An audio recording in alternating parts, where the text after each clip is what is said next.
반갑습니다. 오늘은 빈자리가 많네요.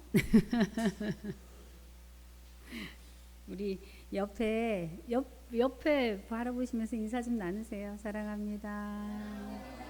감사합니다. 감사합니다. 요즘 가을이 되었잖아요. 어떻게들 보내시고 계세요? 무척 바쁘게 보내시고 계시죠?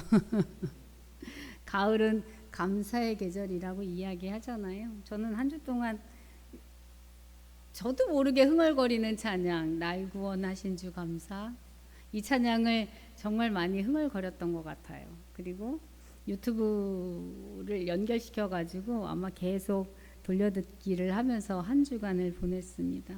거기에 보면 너무나도 잘 아는 노랫말이지만 날 구원하신 주 감사, 모든 것 주심 감사, 지난 추억이네 감사, 주 내 곁에 계시네, 향기로운 봄철에 감사, 외로운 가을날 감사, 사라진 눈물도 감사, 크신 사랑 감사해, 응답하신 기도 감사, 거절하신 것 감사, 헤쳐나온 풍랑 감사, 모든 것 채우시네, 아픔과 슬픔도 감사, 하늘 평안을 감사, 측량 못할 은혜 감사, 크신 사랑 감사해, 길가의 장미꽃 감사, 장미꽃 가시 감사, 따스한 가정 희망 주신 것 감사, 기쁨과 슬픔도 감사, 하늘 평안을 감사해, 내일의 희망을 감사, 영원토록 감사해.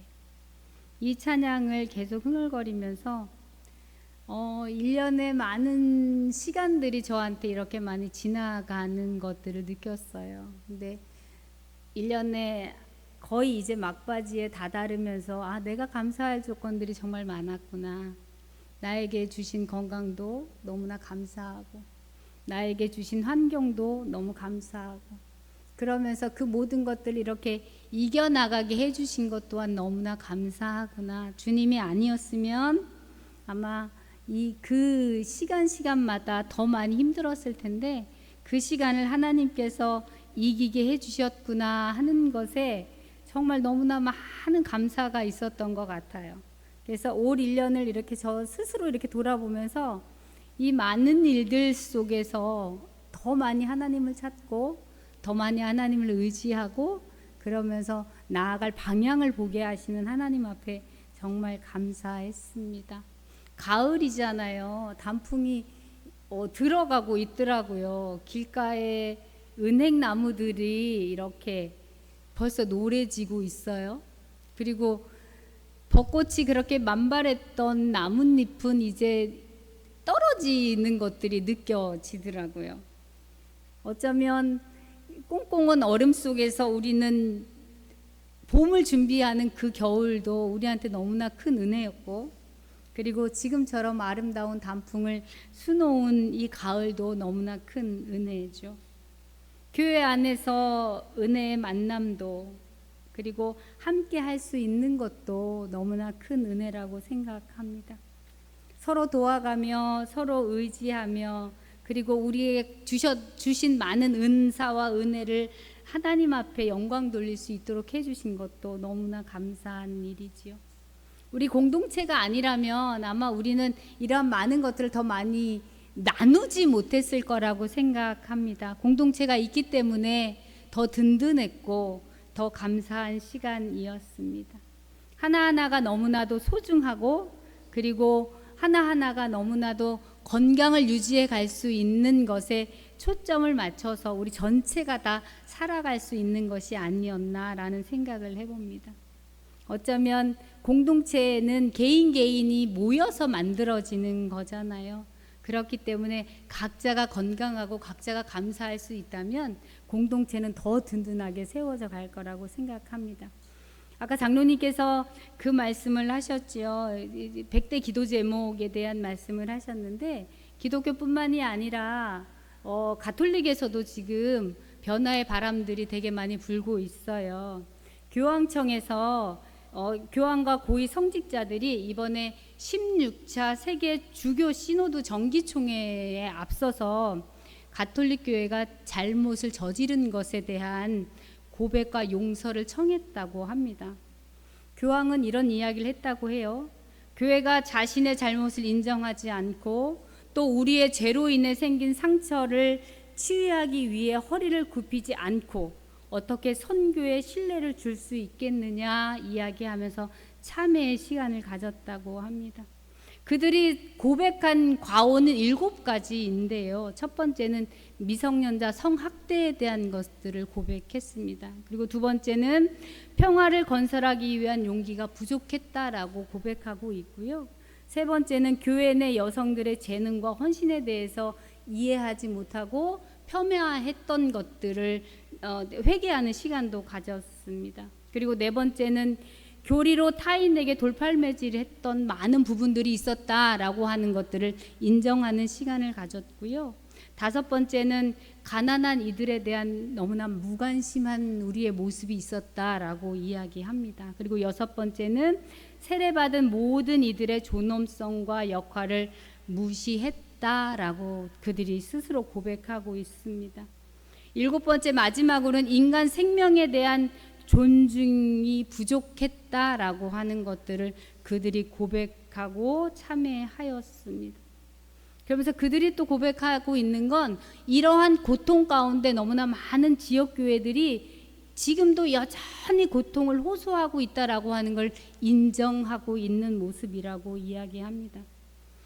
교황청의 미성년자 보호위원회 의장은 이런 말을 했는데요.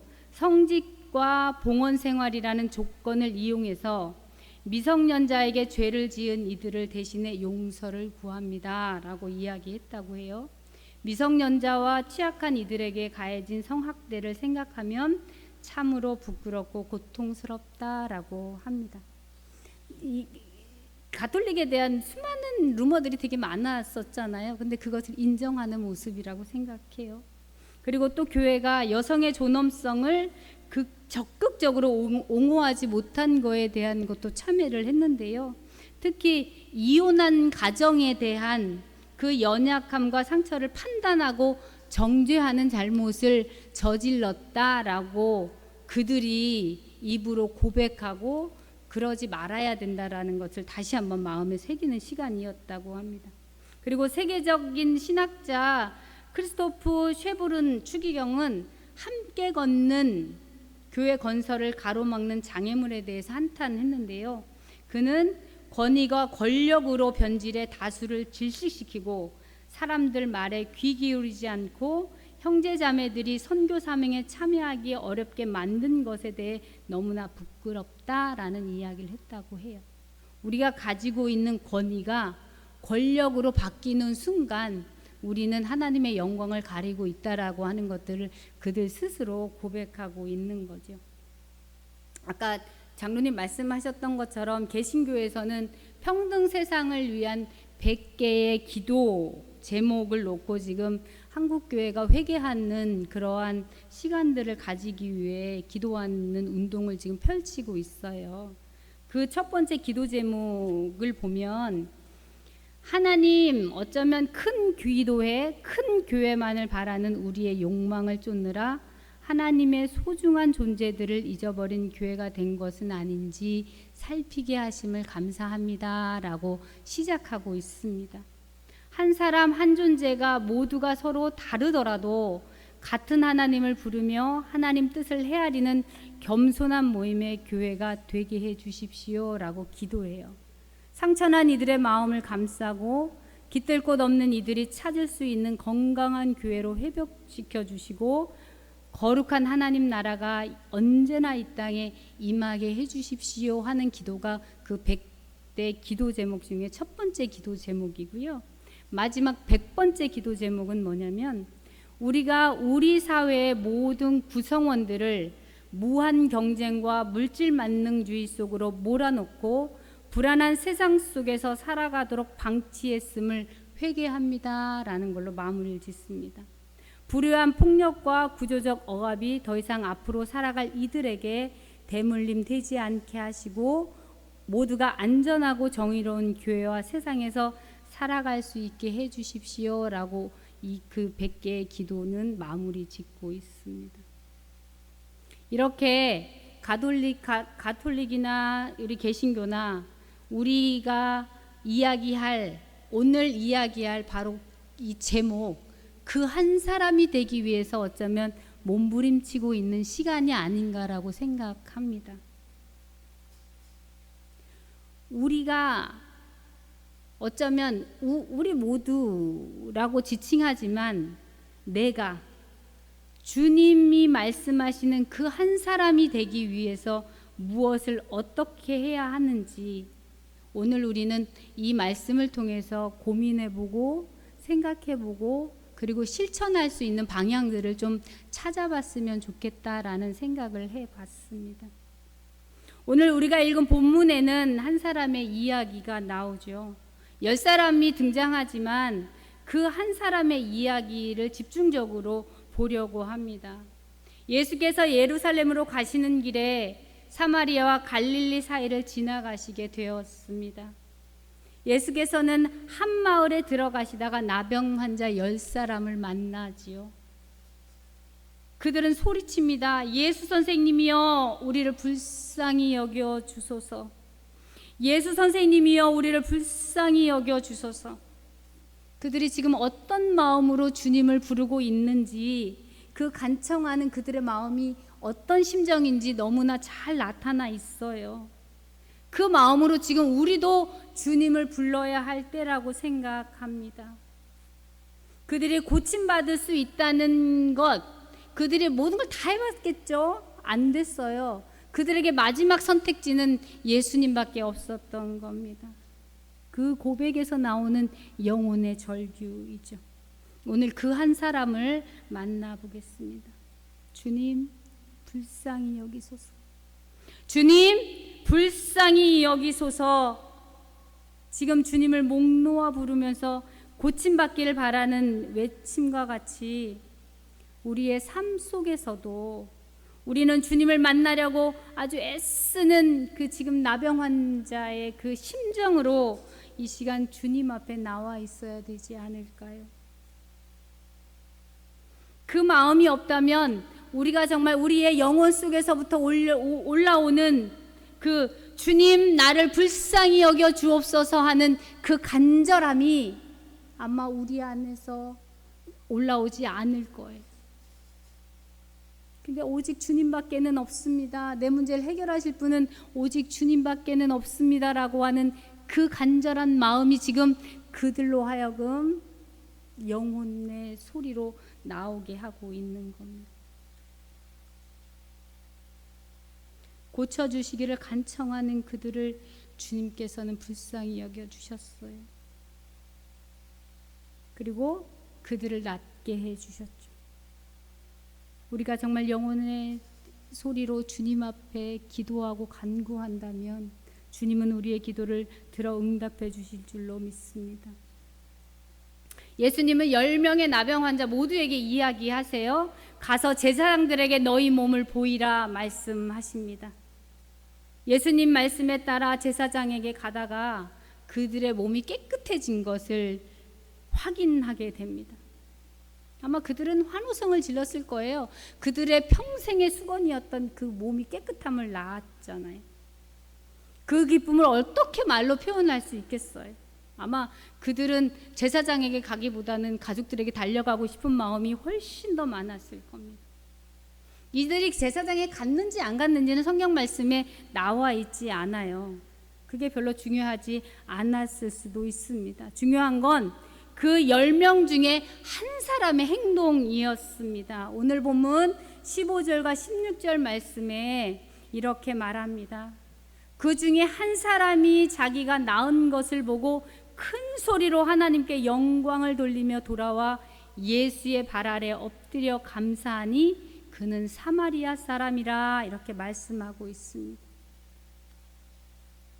고침받은 사람 가운데 한 사람이 다시 예수께 와서 큰 소리로 하나님께 영광을 돌리며 감사드렸습니다. 그는 유대인들이 멸시하는 사마리아 사람이었습니다. 예수께서는 9은 어디 있느냐라고 다시 묻습니다. 하나님께 영광을 돌리려 되돌아온 사람은 이 이방 사람 한 사람밖에 없느냐? 주님 마음엔 아마 한탄하시는 마음이 있으셨을 것 같아요. 아마도 의롭다고 자처하는 유대인들이 사실은 얼마나 하나님의 은총을 멀리하고 있는가를 꼬집는 말씀처럼 저는 들렸습니다. 동시에 정말 감사할 줄도 모르고 주님을 향해 영광을 돌릴 줄도 모르는 이 냉랭한 세상의 현실을 보여주고 있는 말씀이 아닐까요? 그래? 단 한 사람밖에 없단 말이냐? 이 질문이 지금 주님이 나에게 주시는 질문으로 받을 수 있다면 우리는 온전히 주님을 향해서 돌이켜 주님만 바라볼 수 있겠죠. 바로 우리가 그 한 사람, 바로 그 사람이 되어야 합니다. 주님의 은혜를 입은 10사람 중에서 주님을 부르며 감사와 영광을 돌리는 그 사람이 바로 저와 여러분이 되어야 할 줄로 믿습니다. 주님께서 사마리아 사람에게 말씀하십니다. 오늘 본문 19절입니다. 일어나 가라, 내 믿음이 너를 구원하였느니라 라고 말씀하고 계십니다. 믿음이 구원하였다는 예수님의 말씀은 우리에게 너무나도 익숙하게 들리죠. 이와 비슷한 표현들이 성경에는 아주 많습니다. 그리고 자주 나오죠. 근데 이 사마리아인의 경우에는 좀 특이함이 있어요. 이 사람의 믿음이라는 게 무엇인지 본문에는 명시적으로 나오지 않고 있습니다. 그가 예수님을 믿었다는 말을 한 것도 우린 찾아볼 수가 없습니다. 우리는 이렇게 추정할 수 있죠. 이 사람은 나병 치유 사건 앞에서 9사람과 다른 태도를 취했습니다. 하나님께 영광을 돌리고 예수님께 감사할 수 있었죠. 그의 행동은 하나님을 향한 믿음이 없는 사람에게서는 나올 수 없는 것이었습니다. 너를 구원하였다는 이 말은 일단 그의 나병이 치료됐다라는 확신이 들 수 있는 말이죠. 우리가 세상살이에서 경험한 것에 따르면 아마 우리가 갖고 있는 육체적인 질병에서 벗어나는 것보다 중요한 건 없다고 생각해요. 그렇지만 이 나병에서 치료된 이 사람은 사마리아 사람 한 사람만이 아니었음에도 불구하고 다른 9사람도 다 포함되었었는데 그 예수님 앞에 나온 사람, 그 단 한 사람, 나머지 9은 어디 있느냐라고 질문하신 그 뒤에 사마리아 사람을 지목해서 주님께서는 구원받았다라고 하신 걸 보면 여기서 구원은 단순히 나병 치료만이 아니라 어쩌면 그 사람에게 그 다른 주님의 자녀로서 살아갈 수 있는 그것까지도 분명해지는 모습을 우리가 볼 수 있습니다. 어떠세요? 우리가 구원받았다고 해서 우리 인생의 모든 문제가 다 해결되던가요? 우리가 열심히 전도하잖아요. 예전에 진짜 정말 열심히 전도했는데 전도하고 친한 친구를 또는 가족들을 이렇게 교회로 초청해서 하나님 믿을 수 있도록 잘 인도하면 많은 좋은 일들이 일어날 것 같지만 좋은 일들은 극소수예요. 그렇죠? 어쩌면 더 어려움들이 우리 눈앞에 펼쳐지고 우리의 삶 속에서 더 고단한 일들이 벌어질 수 있어요. 구원받은 사람으로 살기 때문에 어쩌면 더 짊어져야 할 삶의 무게가 더 무거울 수 있잖아요. 말씀에 비추어서 나를 그 말씀에 세워놓으려고 하면 아마 우리는 손해보지 않고는 살아갈 수 없을 겁니다. 우리 속에 미움이 가득하고 때로는 미움이 가득하고 용서할 수 없는 많은 일들이 있어요. 성경은 계속 용서해라, 사랑해라 이야기하죠. 그런 걸 보면 미워한다는 말도 제대로 하지 못해요. 그리고 정말 용서하고 싶지 않은데 계속 들려지는 하나님의 말씀이 용서해라, 용서해라, 사랑해라 이러면 부딪히는 것들이 되게 많잖아요. 그럼 세상 사람들은 세상 사람들이 또 잣대로 우리를 재죠. 야, 교회 다니는 사람이 그럴 수 있어? 너희가 좀 손해볼 수 있잖아? 교회에서는 사랑하라고 가르친다며 용서하라고 말하지 않니? 이런 걸로 우리를 계속 잣대를 재고 말하죠. 그렇기 때문에 어쩜 우리는 삶의 무게가 훨씬 더 무거울 수 있어요. 그런데 우리가 주님을 믿고 나아가는 것들은 어쩌면 우리 삶에 여전히 많은 문제 가운데 그럼에도 불구하고 그 능력 안에서 이미 구원받은 사람으로 살아가게 붙들어 준다는 거죠. 그것이 바로 믿음이 아닐까 생각해요. 제가 많은 일들이 이렇게 막 파도가 몰려오듯이 몰려올 때 아마 온전히 주님을 의지하지 못하고 주님과 함께하는 그 마음으로 주님 앞에 기도하지 않았다면 그런 문제들 속에서 저는 되게 많이 낙심하고 실망했을 것 같아요. 근데 그것을 이겨나가게 해주시는 분이 주님이시고 그것을 믿을 수 있는 믿음을 허락하신 분이 주님이시라고 하는 그 확고함 때문에 세상 앞에 서서 어쩌면 더 열심히 살려고 애쓰고 노력했던 한 해라고 생각해요. 저뿐만이겠어요. 여기서 지금 말씀을 듣고 있는 우리 모두 사랑하는 우리 성도님들의 삶이 그럴 거라고 생각합니다.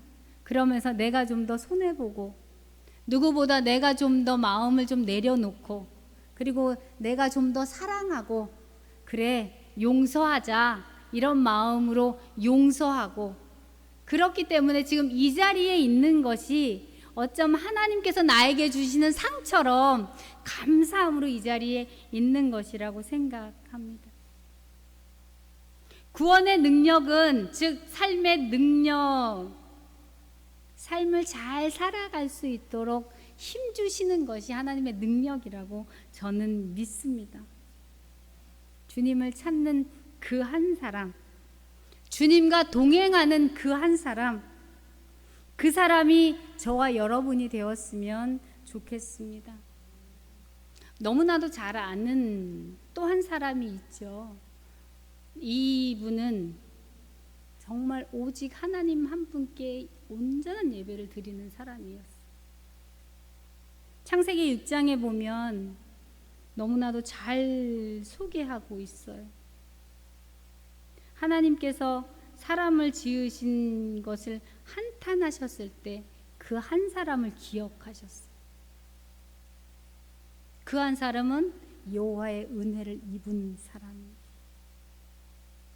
악한 세상의 현실 속에서 오직 하나님을 찾고 하나님을 경배하며 하나님과 함께하는 그 단 한 사람. 세상이 정말 악하다고 말할 때 얼마나 악한지 땅 위에 사는 모든 사람들의 삶이 속속들이 다 썩었다고 이야기하고 있습니다. 그 당시 창세기 6장 12절에 보면 하나님이 보신즉 땅이 부패하였으니 이는 땅에서 모든 혈육 있는 자의 행위가 부패하였음이라 말씀합니다. 그래서 하나님께서 사람을 지으신 걸 후회하시죠. 그러나 단 한 사람 노아만은 주님께서 살피시는 사람이었다라고 말씀하십니다. 그 시대에 단 하나의 의로운 사람이 있기 때문에 어쩌면 지금 우리가 이 땅에서 살아갈 수 있는 거잖아요. 하나님은 심판이 내렸고 온 세계가 물에 다 잠겼습니다. 그러나 하나님은 그 한 사람 노아를 죽게 버려두지 않으셨어요.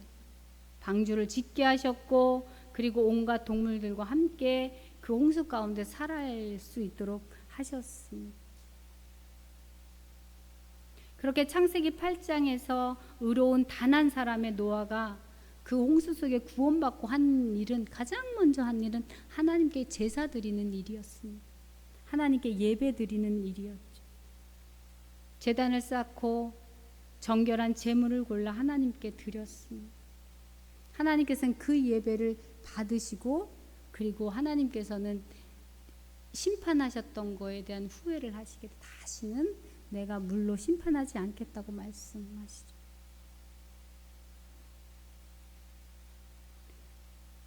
어쩌면 그런 사람, 하나님을 온전히 찾는 사람, 하나님과 함께 하겠다고 하나님 앞에 온전한 예배를 드리겠다고 고백하는 이 한 사람, 그 한 사람이 저고 그 한 사람이 우리 여러분이시잖아요. 지금 그 한 사람을 하나님께서 기억하고 계신다는 거예요. 그리고 그 한 사람 때문에 살 수 있습니다. 의로운 한 사람이 있기에 주님은 그를 살리셨고 구원받은 그 한 사람이 제단을 쌓고 예배를 드리자 주님은 새 세상을 열어주셨어요. 그 한 사람으로 말미암아 모든 생명들이 다시 살 수 있도록 된 것입니다. 하나님과 동행하는 한 사람이 너무도 귀하고 소중합니다. 우리 한 사람 한 사람이 너무도 귀하고 소중하죠. 어쩌면 우리 가정에서도 단 한 사람이 필요한 거예요. 우리 교회에서도 단 한 사람이 필요하죠. 우리 회사에서도 단 한 사람이 필요해요. 그리고 우리 나라에서도 단 한 사람이 필요합니다. 믿는 사람 모두 한 사람 한 사람이 그 단 한 사람이 나라고 생각하고 그 단 한 사람이 믿음으로 온전히 살아간다면 정말 우리 교회 다니는 사람들이, 그리스도인들이 지금 이렇게 세상 사람들에게 지탄을 받고 있지 않을 것. 세상은 변했겠죠. 정말 단 한 사람이 내가 되었으면 좋겠어요. 교회에서도 단 한 사람이 내가 되었으면 좋겠고, 가정에서도 기도하는 단 한 사람이 내가 되었으면 좋겠고, 회사에서도 마찬가지입니다. 그 사람이 내가 되었으면 좋겠습니다. 우리는 한 사람의 힘을 알아야 합니다. 아담 한 사람으로 인해서 모든 사람이 죄를 범하였잖아요. 근데 예수님 한 사람으로 인해서 또 모든 사람이 생명에 이를 수 있게 되었습니다. 은혜 받은 한 사람이 행하는 사랑의 실천은 우리 주변을 변화시킬 수 있습니다. 그 한 사람이 하나님을 찬양하고 그 한 사람이 하나님 앞에 기도하며 그 한 사람이 믿음의 행로를 걸어갈 때 변할 수밖에 없습니다. 골로새서 3장 12절에 17절 말씀에 이렇게 말씀합니다. 우리는 하나님의 택하심을 받은 거룩하고 사랑받는 하나님의 사람답게 살아야 한다고 말씀합니다. 그런 사람은 동정심이 있고 친절하며 겸손하고 온유와 오래 참음과 용납과 용서와 사랑과 평강과 감사하는 자가 되어야 한다고 말하고 있습니다. 이런 흠없는 생활은 선하게 살기 위한 덕목 같지만 우리는 이 선한 덕목 이외에 예배하는 삶이 바로 이러한 삶이라고 생각합니다. 다른 사람을 보되 불쌍히 여길 수 있는 마음, 친절하고 겸손한 마음, 그리고 부드러운 마음, 참을 줄 아는 마음, 용납하고 용서하고 사랑하고 평화할 수 있는 이 마음은 하나님 앞에 예배드릴 수 있는 삶의 조건인 거죠. 그럴 때 우리의 삶의 이 전반적인 모든 것들이 바뀌고 변화될 겁니다. 하나님을 향한 삶인 겁니다. 바울은 골로새 교인들에게 말하고 있어요. 감사한 마음으로 시와 찬미와 신령한 노래로 여러분의 하나님께 마음을 다하여 찬양하십시오 라고 말하고 있습니다. 단 한 사람으로서, 하나님을 찾는 단 한 사람으로서, 그리고 온전한 예배를 드리는 단 한 사람으로서 오직 하나님을 찬미하며 하나님 앞에 감사하라고 바울은 골로새 교인들에게 이야기하고 있습니다. 예배하는 그 한 사람이 되기 위해, 그리고 하나님을 찾고 영광 돌리는 그 한 사람이 되기 위해 우리는 주님을 기쁘시게 하는 삶을 살아야 되겠죠. 그것이 어쩌면 찬양하는 삶일 겁니다. 그리고 기도하는 삶일 겁니다. 주님을 바라는 그 삶을 우리는 살아내야만 합니다. 주님이 찾는 단 한 사람으로서 말입니다. 하나님을 기쁘게 하는 단 한 사람으로서 말입니다. 그 한 사람의 기도를 들으시고 그 한 사람의 예배를 받으시고 그를 통해, 아니 저와 여러분을 통해 영광 받아 주실 겁니다. 우리의 삶 속에서 온전히 하나님을 찬양하고 하나님을 기뻐하며 감사하는 그러한 삶이 되었으면 좋겠습니다. 기도하겠습니다. 사랑이 많으신 하나님, 감사합니다. 주님이 찾는 단 한 사람, 주님 앞에 온전한 예배를 드리는 단 한 사람, 우리의 삶의 모든 걸 통해서 하나님을 찬양하고 하나님 앞에 감사하는 그 단 한 사람이 되기를 아버지 원합니다. 온전히 나를 내려놓고 주님께서 허락하신 그 삶 속에 사람을 불쌍히 여기며 사람에게 친절하며 겸손하며 온유하고 오래 참고 용납하고 용서하며 사랑과 평강이 넘치는, 그리하여 우리 안에 감사가 넘쳐날 수 있도록 하나님 도와주옵소서. 언제나 하나님만을 찬양하는 자로 바로 설 수 있도록 아버지 붙들어 주옵소서. 감사드리며 예수님 이름으로 기도합니다. 아멘.